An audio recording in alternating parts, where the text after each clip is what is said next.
Hello guys, welcome to this video. In this video we'll discuss about the quasi contract and सबसे पहले हम ये देखेंगे quasi contract होता क्या है। तो quasi contract मतलब ये है कि थोड़ा ये डिफ़िकल्ट होता है अंडरस्टैंड करने में। फर्स्ट, quasi contract में कोई एग्रीमेंट की ज़रूरत नहीं होती है, कोई ये एक्चुअल कॉन्ट्रैक्ट होता नहीं है, फिर भी आपको क्या होता है कंपनसेशन देना होता है, ठीक है। जहाँ पे एक्चुअल कॉन्ट्रैक्ट नहीं है, ठीक है, फिर भी आपको उसके लिए मतलब कंपनसेशन देने की क्या ज़रूरत है, या फिर उस कॉन्ट्रैक्ट की जो ड्यूटी है उसको परफॉर्म करने की क्या ज़रूरत है, राइट। तो ये सवाल आते हैं जहाँ पे कॉन्ट्रैक्ट एक्चुअल है ही नहीं, तो वहाँ पे हम ड्यूटी क्यों परफॉर्म करें। तो क्वाजी कॉन्ट्रैक्ट इसी कॉन्सेप्ट के ऊपर बेस्ड है that quasi contractual obligations are specified section 68 to 72। ये सेक्शन 68 टू 72 क्वाजी कॉन्ट्रैक्ट की बात करते हैं इंडियन कॉन्ट्रैक्ट एक्ट में। This sections ensure that one party is not unjustly enrich at the expense of another and provide for equitable remedy। इसका मतलब ये है कि ये एक क्वाजी कॉन्ट्रैक्ट एक लीगल ऑब्लिगेशंस है, जो कि लीगल ड्यूटी है, जो कि कोर्ट के द्वारा पार्टी के बीच में क्रिएट किया जाता है। Even there is no formal contract, even जहाँ पे कोई फॉर्मल कॉन्ट्रैक्ट होता नहीं है दोनों पार्टी के बीच में। Okay, this concept aim to prevent, ये कॉन्सेप्ट इसीलिए लाया गया ताकि हम एक पार्टी की जो है ना वो जस्टिस को प्रोवाइड कर सके, ठीक है, उनके साथ अनजस्टिस ना हो, ठीक है। एंड क्वाजी कॉन्ट्रैक्ट ये बेस्ड होता है principle of equity, justice and good consent के ऊपर, ठीक है। तो इसका फीचर्स आपको मैं समझा देता हूँ ताकि आपको ये कॉन्सेप्ट और भी आसानी से समझ में आ जाए। जैसे implied by law, quasi contract ये एक्चुअल कॉन्ट्रैक्ट है नहीं, लेकिन लॉ के द्वारा इसको इम्पोज किया जाता है ताकि हम दूसरे पार्टी की जस्टिस को प्रिवेंट कर सके, ठीक है, मतलब उसके साथ कोई अनजस्टिस ना हो जाए। ओके, आगे अच्छे से समझ में आएगा। ऑब्लिगेशन टू पे, जैसे एक पार्टी जो है रिसीव करता है किसी दूसरे पार्टी से कोई बेनिफिट्स, ठीक है, तो उस पार्टी को without having contract, without having agreement, उस पार्टी को कंपनसेशन देना होगा। ओके, यहाँ पे कोई प्रायर एग्रीमेंट नहीं होता है, और इक्विटेबल रेमेडी जो है वो बेस्ड होता है फेयरनेस के ऊपर। एंड यहाँ ये नॉन वॉलंटरी होता है, यहाँ पे कोई मतलब ऑब्लिगेशन जो है वॉलंटरी एग्रीमेंट के द्वारा अराइज नहीं होता, ठीक है। ये सर्कमस्टेंस के ऊपर बेस्ड होके आपका जो ड्यूटी है वो बनते हैं।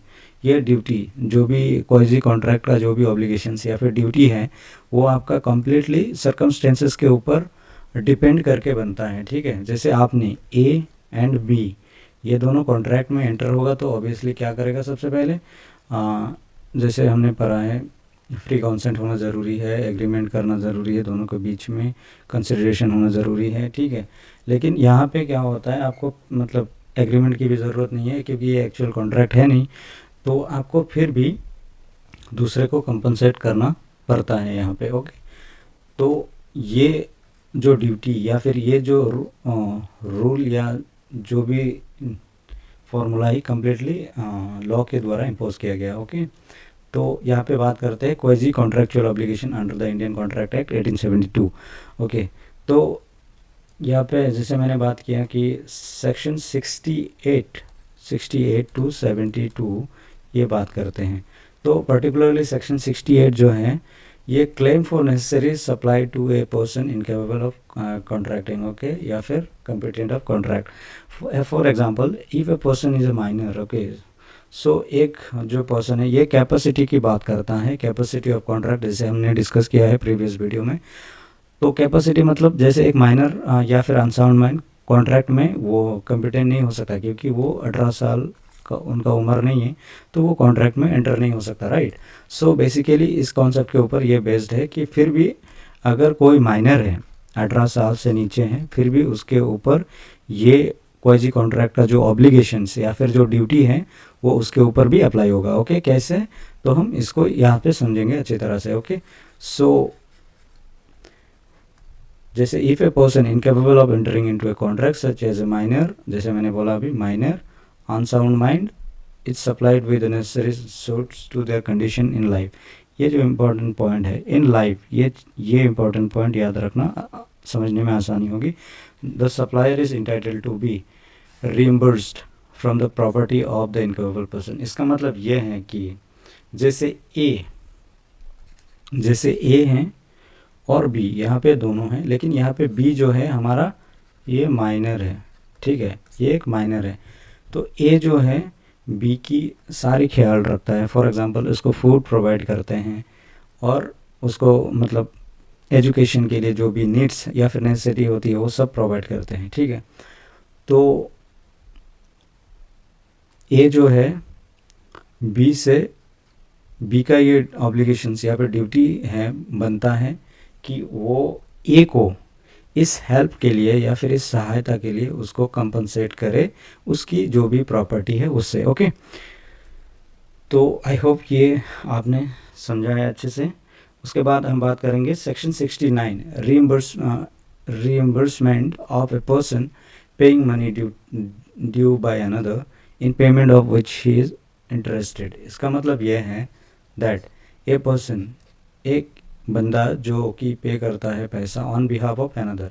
ओके, एक बंदा जो है वो दूसरे के बिहाफ में जब पैसा देता है उस लीगली बाउंड टू पे, जो जिसको लीगली पैसा देना था, it's entitled to be reimbursed by other person। Okay, जैसे फॉर एग्जांपल यहाँ पे तो कॉन्ट्रैक्ट हुआ ही नहीं, राइट। इन दोनों के बीच में कोई कॉन्ट्रैक्ट हुआ नहीं, ये जानबूझ के हेल्प कर रहा है, इसकी मदद कर रहा है, राइट, जानबूझ के मदद कर रहा है। तो इनके बीच में कोई एग्रीमेंट नहीं हुआ, कॉन्ट्रैक्ट नहीं हुआ। तो बी को ए को की ज़रूरत है पैसा देने के लिए, लेकिन ये ड्यूटी बनता है उसको, ठीक है, ये ड्यूटी है उसकी, ताकि वो अपने प्रॉपर्टी से ए को कंपनसेशन दे जो भी खर्चा उसने किया, ठीक है। तो सेम सेक्शन 69 भी बात करते हैं कि जब कोई पर्सन, ठीक है, दूसरे पर्सन के बिहाफ में किसी बंदे को पैसा दे, ओके, जिसको मतलब लीगली पैसा देनी ज़रूरी था, तो यहाँ पे वो बंदा, फॉर एग्जांपल मैं समझा देता हूँ आपको अच्छी तरह से। ओके, जैसे ए जो है, ए बी के लिए, ठीक है, बी के लिए टैक्स पे करता है, कहाँ पे, म्यूनिसिपलिटी में, ठीक है, म्यूनिसिपल के अंडर में टैक्स पे करता है, ठीक है, ताकि बी जो है, बी का जो प्रॉपर्टी है वो टैक्स ना देने के कारण म्यूनिसिपल कॉर्पोरेशन जब्त ना कर ले या फिर बेच ना दे उसको, ठीक है। कोई भी प्रॉपर्टी हो सकती है। फॉर एग्जांपल एक बी के बिहाफ पे ये टैक्स पे करता है, क्योंकि ये टैक्स जो है लीगली बाउंड है बी के द्वारा पे करना, लेकिन अभी ए पे कर रहा है, राइट। तो अभी बी का ये ड्यूटी बनता है कि वो ए को कंपनसेट करे यहाँ पे, क्योंकि कोई कॉन्ट्रैक्ट नहीं है, कोई एग्रीमेंट नहीं है यहाँ पे, फ्री कॉन्सेंट वगैरह ऐसा कुछ नहीं है दोनों के बीच में, राइट, कंसिडरेशन भी यहाँ पे नहीं, लेकिन बी का ये ड्यूटी बनता है ए को पेमेंट करे, क्योंकि नहीं तो ए अगर टैक्स पे ना करता, बी का जो भी प्रॉपर्टी है वो म्यूनसिपल कॉर्पोरेशन या फिर म्यूनसिपलिटी वालों ने क्या कर लेता, जब्त कर लेता या फिर बेच देता उसको, ठीक है, due to not paying tax, right. तो ये होता है सेक्शन 69 कि जब कोई बंदा दूसरे बंदे के बिहाफ में पैसा पे करे जो कि लीगली बाउंड है, जो जहाँ पे पैसा देना बहुत ही ज़रूरी है, तो यहाँ पे दूसरे पार्टी का ये ड्यूटी बनता है कि वो ए को जो भी पैसा उसने भरा उसको वापस करना या फिर कंपनसेशन देना, ठीक है। तो आई होप सेक्शन 69 भी आप लोग अच्छी तरह से समझ गए होंगे। तो अभी हम बात करते हैं सेक्शन 17। सेक्शन 17 के भी अंदर बहुत सारे चीज़ें कवर होती है, लेकिन मैं शॉर्ट में आपको एक्सप्लेन कर रहा हूँ ताकि आपका जो कॉन्सेप्ट है वो क्लियर हो जाए और आप अच्छे से एग्जाम में लिख सके, right. So obligations of a person enjoying benefits of non gratuitous, okay, gratuitous act. It means that if a person lawfully does anything for another person, okay, अगर कोई भी बंदा या फिर इंसान लॉफुली किसी दूसरे इंसान के लिए कुछ करे और डिलीवर एनीथिंग टू हिम, अगर कोई चीज़ डिलीवर करे, ठीक है, not intend, okay, intending to do so gratuitously and the other person enjoy the benefits, okay, the latter is bound to be compensated for the former for the act and the thing done or delivered, okay। इसका मतलब ये है that, मैं इसको पहले वो कर लेता हूँ, इसका मतलब ये है कि फॉर एग्जांपल एक पर्सन है जो कि लॉफुली कुछ दूसरे बी के लिए कर रहे हैं, ठीक है, या फिर बी को दे रहे हैं, ओके। फॉर एग्जांपल यहाँ पे हम देखेंगे कि जैसे ए जो है एक रोड बनवा दिया, ठीक है, ओके, एक रोड बनवा दिया यहाँ पे कोई कॉन्ट्रैक्ट नहीं था, फॉर्मल कॉन्ट्रैक्ट नहीं था, और उस रोड की वजह से जो है स्टेट का जो है, बी जो है एक स्टेट है, स्टेट का बेनिफिट हो रहा है, ठीक है, राइट, स्टेट का बेनिफिट हो रहा है। तो अभी स्टेट का ये ड्यूटी बनता है कि वो ए को कंपनसेट करे, ठीक है, उसके लिए जो भी उसका खर्चा हुआ है उसको कंपनसेट करे। ओके, सेक्शन 71 ये बात करता है responsibility of finder of good, okay, of goods. A person who find goods belonging to another and take them into custody is subjected to the same responsibility as bailey। इसका मतलब ये है that, मैं अच्छे से आपको एग्जांपल देके समझाता हूँ ताकि आपको अच्छे से समझ में आ जाए। Okay, so for example defendant को कुछ चीज़ मिला है, ए एक डिफेंडेंट है, कुछ चीज़ मिला है उसको, ओके, एंड उसने उस चीज़ को बेच दिया, ठीक है। अभी बी जो है इसका, उस सपोज एक मोबाइल मिला है, ठीक है, मोबाइल मिला है, उसने बेच दिया। अभी बी जो है वो एक्चुअल ओनर है। तो यहाँ पे कोर्ट ये कहते हैं या फिर लॉ ये कहते हैं दैट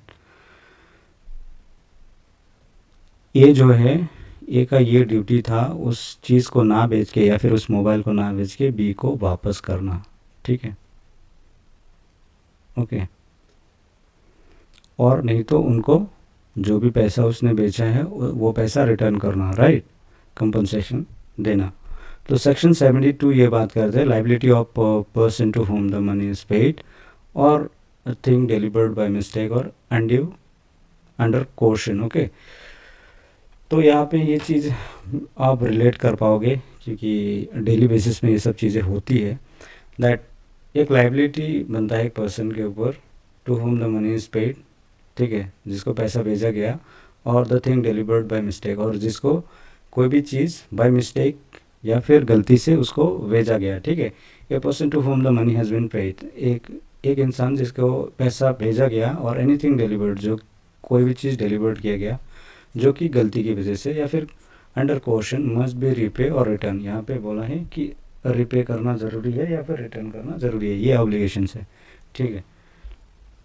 फॉर एग्ज़ाम्पल, ओके, ए जो है, ठीक है, ए कुछ ज़्यादा पैसा देते हैं बी को, क्योंकि बी के दुकान से ए ने क्या किया, कुछ सामान खरीदा, फॉर एग्ज़ाम्पल 100 रुपीज़, ओके।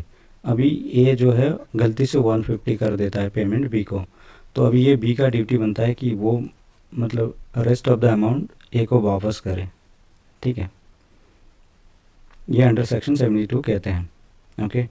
जैसे आप किसी भी चीज़ को गलती से, ए ने गलती से बी के पास पैसा भेज दिया, सपोज गलत ट्रांसफ़र हो गया, तो ये बी का ड्यूटी है कि वो ए को पैसा वापस करे। ये लाइबिलिटी कॉन्ट्रैक्चुअल ऑब्लिगेशन या फिर क्वाजी कॉन्ट्रैक्ट में आपको सेक्शन 72 के अंदर मिल जाएगा, ओके। तो आई होप यू अंडरस्टैंड, सब ने ये पॉइंट को समझा या फिर इस कॉन्सेप्ट को समझ लिया। तो थैंक यू सो मच। सो मिलते हैं अगली वीडियो में, टेक केयर।